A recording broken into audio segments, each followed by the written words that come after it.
Namaste and warm good evening to all the panelists and distinguished guests. I am Dr. Manorama Jaiswal from Nepal, and I have passed my BHMS from National Institute of Homeopathy, West Bengal, Kolkata. First of all, I would like to thank the organizing committee of this webinar for giving me opportunity to speak few words on the topic that what needs to be done to make homeopathy the #1 medicine in this world. Before going to the actual topic, I would like to say something about what is homeopathy. Homeopathy is a perfect system, simple system of medicine, remaining always in its fixed principle and its practice, which, like the doctrine whereon it is based, if rightly apprehended, will be found to be complete. This is the saying of Master Samuel Hahnemann, which he has mentioned in the author's preface in the 6th edition of Organon of Medicine. Hahnemann, homeopathy is a therapy which mainly involves these three main aspects, that is the patient with his or her suffering and his and their personal characteristics. Then comes the medication used with its composition and manufacturing procedure. And finally is the physician with his or her approach to treatment and concept of health. Now, to make this system or homeopathic medicine as the #1 medicine in the world, I think we have to work on these following headings. The first one is promotion of homeopathy. Till today, so many population or so many people are there who till today they don't know what is homeopathy. Some of them, they come to us and they will say that I don't know what is homeopathy. This is the first time I have heard this word also. So first we have to promote so that the population will know about it, what actually is homeopathy, and they can get the benefit of this system. To promote homeopathy, first we have to organize seminar and these camps throughout the country, and then we can write articles or books regarding this system. We can work with the we can work and go to the government level so that they can open institution for us. In Nepal, homeopathy condition is worse. It's like I have studied for 6 years in Kolkata, and they're like we will be so happy that this is such a nice system. I can go to my country and help my people. But when I came back, I was like, why ever I came here? Because people, they don't know. They don't want to come to us. Like, firstly, they will go to other system, and whenever like they don't get help from other system, then only they will come to us. I want to say, like, why first priority is not homeopathy for them? So many times I told them that you came very late, but still I will help you. If you had come in first place to us, I would have given you the best results for this case. And second point is that we have to work remaining on the principles of homeopathy. To be a good homeopath, we must follow all the cardinal principles which Master Hahnemann has taught us. To be a good practitioner, we should not forget these doctrine principles like law of similia, law of simplex, law of minimum, and this doctrine of drug proving, theory of chronic disease, vital force, and these things. If you will not stick to this principle and start practicing homeopathy, you will not get best result, and people will go away from us. They will not stick to us, and they will not believe in our pathy.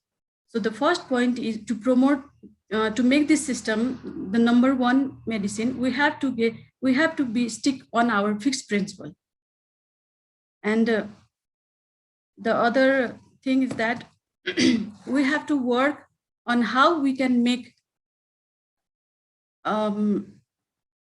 everyone know about this pathy.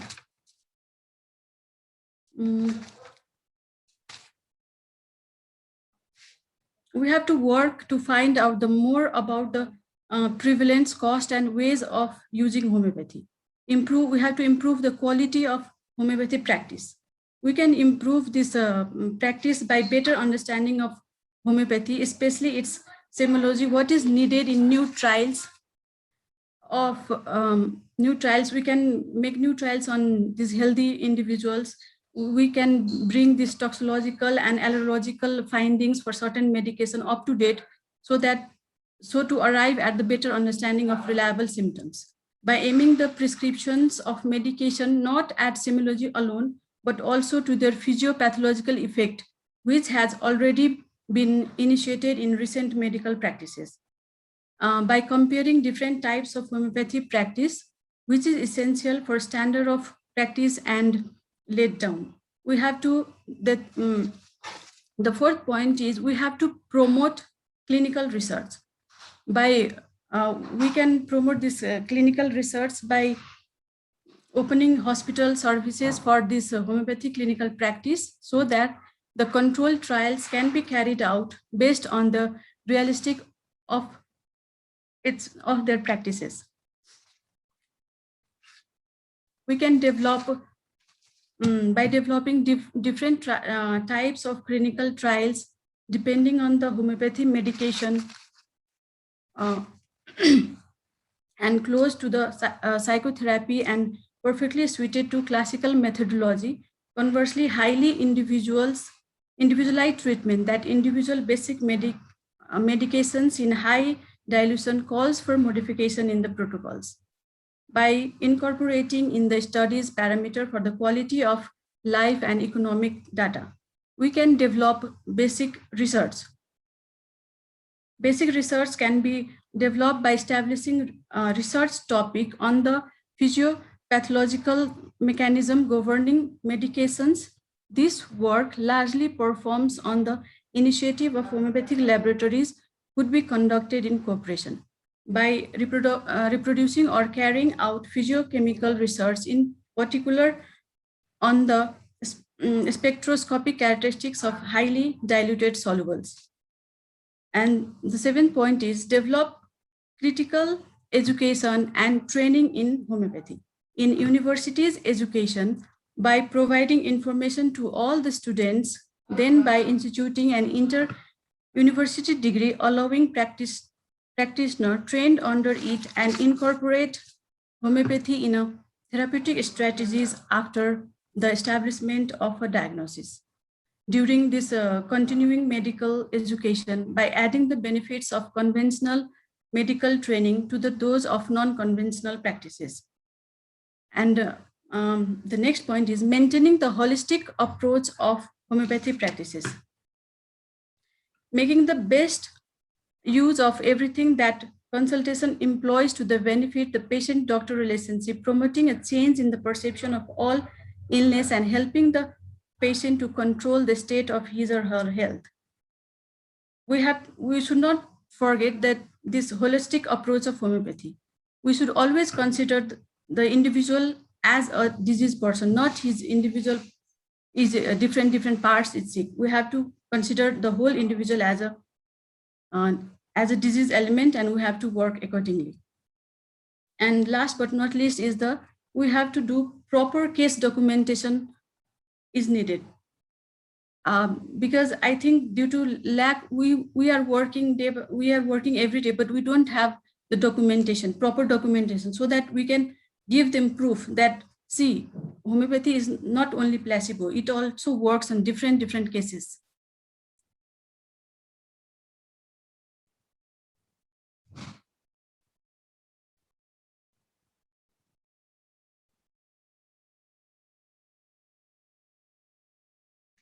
Thank you. I don't have anything else to say. Great. Thank you, ma'am. Well noted. We have noted your point. Ma'am, is there any homeopathic medical colleges in Nepal? No, sir. Before it was there, but we don't have separate council for homeopathy. So it was like unrecognized hospital. So it is not running now. I think 10-12 years before it was stopped. 10-12 years before? Yes, sir. Because our government, they didn't give us recognition. How many years it was run? I think 2-3 batches only came out from there. Sorry. Oh, Because the students are not interested to study the homeopathy, no? Like they were interested before, and they joined college, but after seeing the condition of the this homeopathy in Nepal, like now nobody is interested. Really, it's like nobody is interested. How's the patient's response in Nepal? Patient is like we practice this. We have private practice.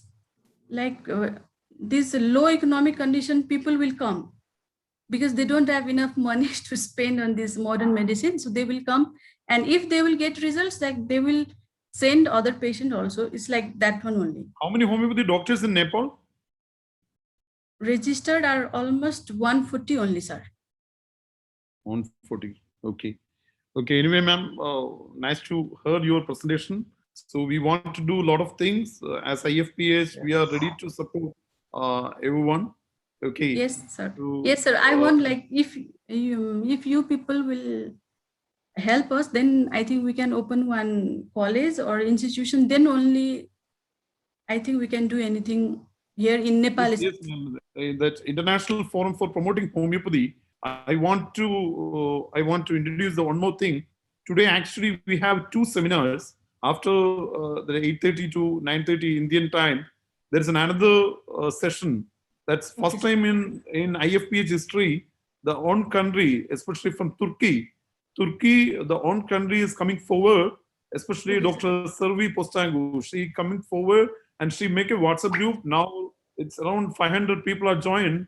And after 9:30 onwards, we are inaugurating only for Turkey. So right now, as you know, you studied from Calcutta. Right now in India is well strong in homeopathy. And in India, Kerala is one of the well-established doctor system. Dr. Suresh Kumar is also from Kerala. He can talk more about that. But as IFPH, International Forum for Promoting Homeopathy, this is a real opportunity as a COVID times. Now the patient needs, and the allopathic doctors and the modern medicine doctors, they are all think about that. They need, as our master Samuel Hahnemann, he turned into homeopathy. He think about the pure cure of patient. The same like that, the allopathic doctors, the modern medicine doctors, they want to be cure. They want to be something better to our patients. So this is the right time. So we can do a lot of things. And thanks for your presentation. Please be with us, ma'am. And I would like to call everyone to our next session also after 9:30 session also. That will help for our international operations. So I would like to call the next participant, Dr. Suresh Kumar. Dr. Suresh Kumar from India. Dr. Suresh Kumar is a BHMS person, senior homeopathic doctor with 40 years of wonderful experience in clinical practice. Is from Trivandrum. So I would like to call Dr. Suresh Kumar. So you can speak for the next 10 minutes, sir.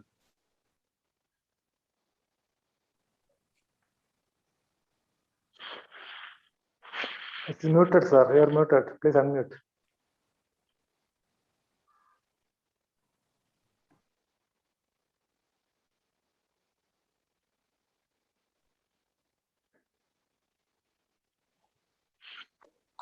Yes. Hello. Can you hear me? Yeah. Yes.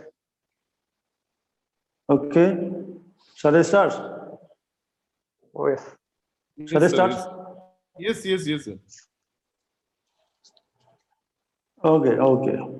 Honorable President and other office bearers, my fellow panelists, ladies and gentlemen.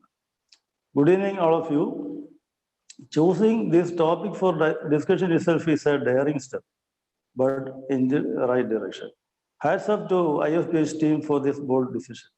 The former President of India, Dr. APJ Abdul Kalam, used to motivate the youth to dream big, let us adopt it. To become the #1 system of treatments in the world, we have to go a long way ahead. Technically, we are the second largest system of treatments with about roughly about 5% of the acceptance globally. But the first place holder is way ahead of us with over 90% of acceptance. While discussing the ways to take homeopathy to the number one position, we also have to examine why allopathy is number one. I'll figure out some of those. One, they are able to offer relief, not cure, within a predictable time. Two, they succeed in convincing people that they do everything to minimize their sufferings and also to save lives in emergency situations. Three, there is a collective effort from various branches of science. Four, they boldly intervene on the social media to justify their activities. Five, tremendous financial support from pharma companies and other allied industrial houses. Six, support from almost all governments through lobbying. Seven, their stand as the only scientific system of treatment is by and large acceptable to the educated people. This gives them leverage to brand all the other systems as pseudoscience. Eight, huge government funding for their various activities like education, employment, and research. Nine, their claim as the custodian of health is widely accepted worldwide. And here, the famous story of the race of the hare and tortoise should be an eye-opener for us. If we can advance at a steady pace with a well-planned strategy, we can win this race hands down like the tortoise. Now, what should be our action plan? A, to expose the opponent's weaknesses and false claims like the surgery is a cure, antibiotics is the only answer to infections, etc., etc. B, we have to adapt some of their successful strategies followed by allopathy with the changes to suit us. C, prepare ourselves to achieve this big dream. I'll try to figure out our drawbacks and the areas where we have to improve and transform. These are purely based on my observations and are in no way against anybody. So kindly, it's a kind of self-criticism. The first one is unity. We are the largest group of disassociated people in this world. Homeopathy badly needs a global umbrella organization to streamline and coordinate the activities, the entire activities of homeopathy as a global, on a global perspective. We know the strength of sunlight. If the sun rays are converged by a convex lens, it can generate fire. Also remember how we were made a laughing stock in social media and also before the Honorable Supreme Court of India, when so many genus epidemics were suggested by different scholars of homeopathy. Dr. Rajan Shankan suggested one remedy, Dr. Praful Vijayka proposed another medicine, Dr. Jawahar Shah proposed yet another, George Wilcox suggesting still another. The biggest problem faced by homeopathy is not lack of organizations, but a plethora of it. All these organizations work for different agenda according to the wish of its leadership. And these organizations hardly serve any purpose in homeopathy except they fight each other. I used to wonder why should we have this many organizations? They cannot unite for a common cause till now. It's nothing but individual ambitions to remain as leaders of these associations. My suggestion regarding the global umbrella organization is to select a team of most eminent homeopaths from around the world. No quota system based on country, religion, race, or gender. From this team, elect 10 to 15 people as executive members. Key posts of this organization should be assigned to each executive member every year on a rotation basis. This umbrella organization should be instrumental in framing our future plans, giving recommendations to governments, strengthening the presence of homeopathy wherever it is weak, mobilize sufficient funds for research and quality education. Two, lack of self-confidence. A majority of homeopaths are not confident in themselves and their prescriptions. The reason is lack of knowledge. Education only lays the foundation for one's knowledge. Further reading and updating the knowledge with the latest developments, interference from observations, sharing of experience with the fellow doctors, etc., are to be encouraged. 3. Communication skills. This has to be drastically enhanced. This will improve doctor-patient relationship.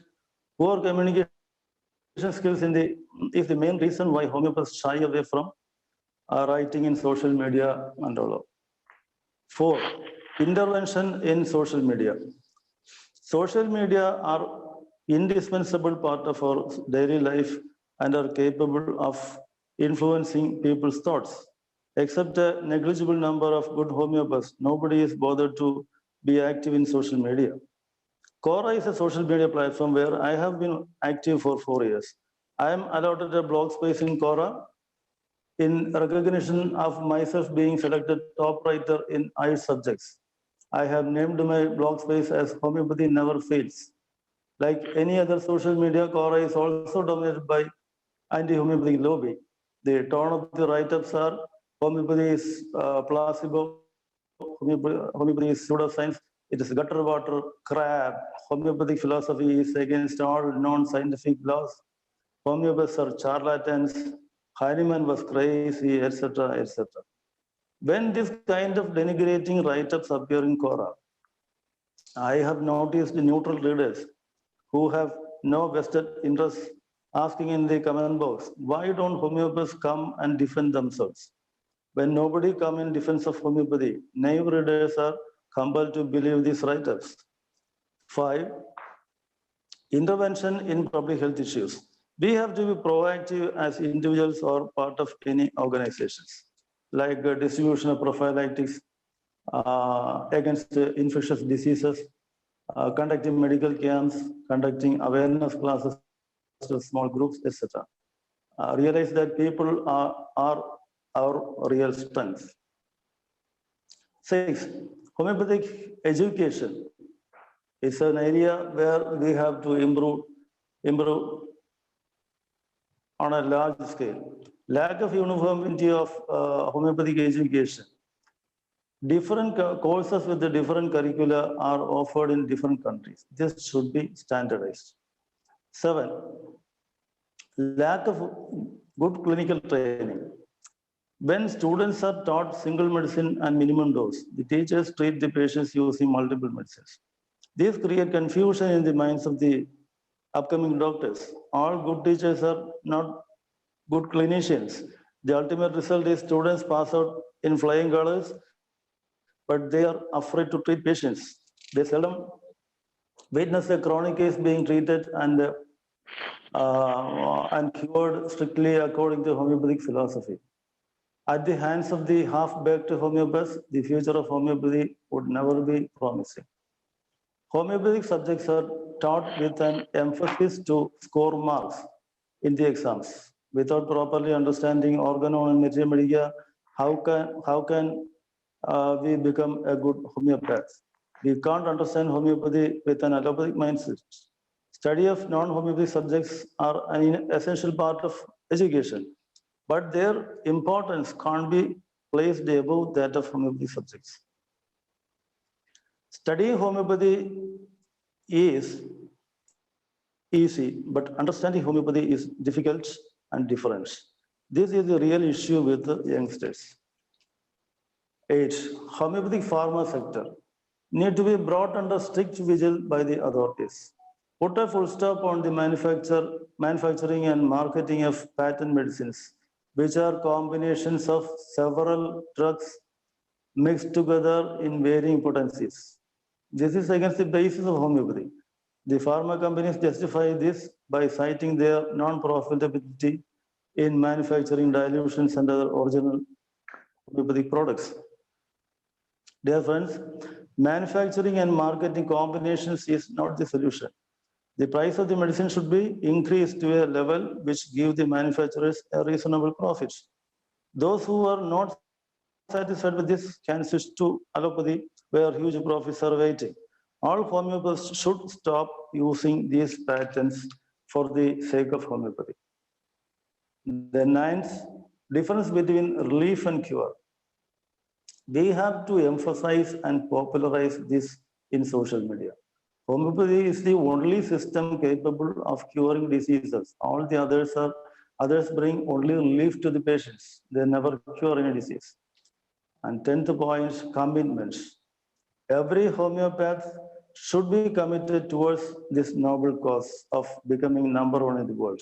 A change in attitude is all that is required to achieve the number one position. Commitment to patients, commitment to society, commitment to homeopathy, but not committed to bank balance. Thank you, IFPH team, for giving me this opportunity to express my views. Thank you all for watching. Thank you, Doctor. Thank you, Dr. Suresh, sir. Okay. Yes. Your 10 points are really clear.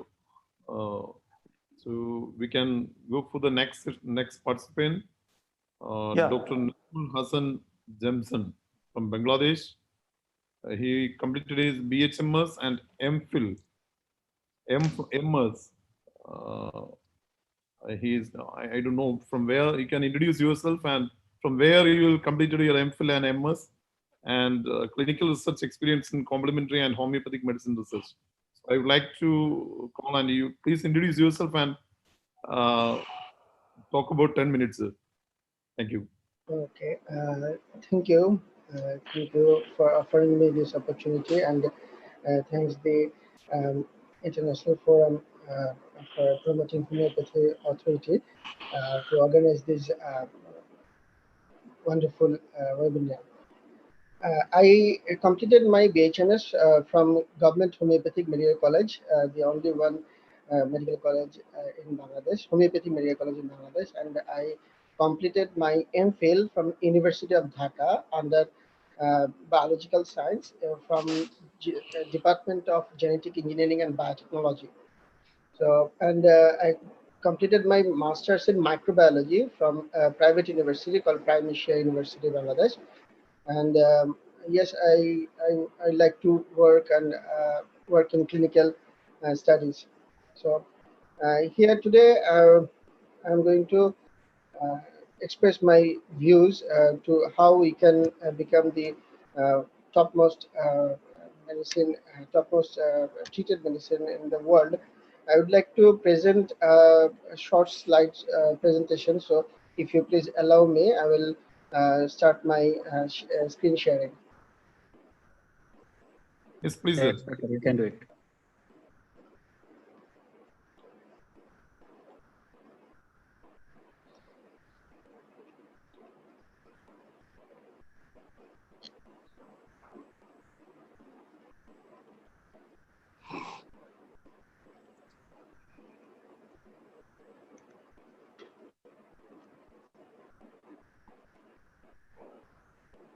So as I introduced you myself, that I'm Dr. Najmul Hassan Jamson, and we know that although homeopathy have been discovered 230 years ago, but by Dr. Samuel Hahnemann, yet it is struggling for its existence in the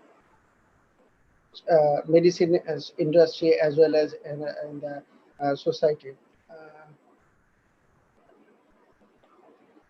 Currently, homeopathy has been integrated into the national healthcare systems of many countries, including the United Kingdom, India, Mexico, Pakistan, Sri Lanka, and our country, Bangladesh. We notice that homeopathy is regulated in less than 50 countries, among them Asian 7, African 7, American 9, and Australian 2, and European the most 20 countries. Homeopathic medicines are powerful, but they are not effective treating all diseases. Some conditions require surgical intervention, some require instant and certain relief of symptoms, and some others needed simple lifestyle changes. We also know that homeopathic physicians remain silent in any emergency situation. Hospitals' facilities are occupied by the conventional doctors. No doctors from other systems are allowed, even they are short of measures. Sometimes even a balanced diet fails to generate ideal vitamins and minerals. And interestingly, there is no such homeopathic medicine that surely can harmonize nutritional imbalance. If any patient require emergency support such as oxygen support, general fluid management, electrolyte management, cardiac emergency management, definitely will go to a hospital. Appropriately, these facilities are occupied with the conventional allopathic doctors. There is no place for other medicine, even though he was on homeopathic or other alternative medicine before the incident. According to the critics, there are lots of limitations of homeopathic medicine, including lack of scientific evidence, lack of repetition of healing with same prescription. Number of non-communicable diseases are increasing gradually, and day by day, various communicable diseases are emerging into the human race. The inadequacy of allopathic medicines are surfacing in a first page. Recent COVID-19 pandemic is the burning example of this. We all know about it and aware about it. However, we believe homeopathy could become the #1 healing system of medicine in the world. Ignoring laugh and criticizes, we all need to work hard in this regard. Now I'm going to share my some ideas into this platform, which may motivate some homeopaths. First, inform the conventional medicine professionals such as doctors, nurse, medical assistants, health workers, etc. about the homeopathy, the concept of homeopathy, the scope and applications of homeopathy, because undoubtedly they are the first person who are getting these patients, and they demotivate the patients regarding the about homeopathy or any other alternative medicines. We all know that. Motivate the allopathic doctors that we are to help the patients along with them, not to cut off their financial solidity. It is an important point that definitely he will be afraid that I am cutting off his patients or cutting off his income source. So we need to motivate and reassure them that we are not going to cut off their financial solidity. It is true that they are having majority of patients, and sometimes they feel helpless with their limitations. Those limitations might open opportunities to homeopathy, such as patients with recurrent nephrolithiasis have tiny scope of pharmaceutical medicines, whereas homeopathy has a wide variety of medicinal options. Notify the effectiveness of homeopathy to the social leaders and encourage them to increase awareness on behalf of homeopathy. No need to remind that they are the key and most effective motivators of a society. Just a moment before, Dr. Suresh sir just pointed out that the social media could play an important role in this encouragement. There is no specific authority like FDA to maintain the rules and regulations of homeopathy. There are a lot of chaos and subdivisions among homeopaths, which destroying the reputation of homeopathy. An organized and universally recognized authority for homeopathy is a demand of time. Homeopathy has a reputation for itself as less harmful after effects of medicine, which is wrong actually. I believe this is the most put an end feature of homeopathic medicine because it encourages everyone to become a homeopathic doctor, which is unacceptable. And world standard education system and curriculum is another demand of time. According to the homeopathic principles, we put emphasis on symptoms, which give us a liberty to prescribe most of the clinical conditions.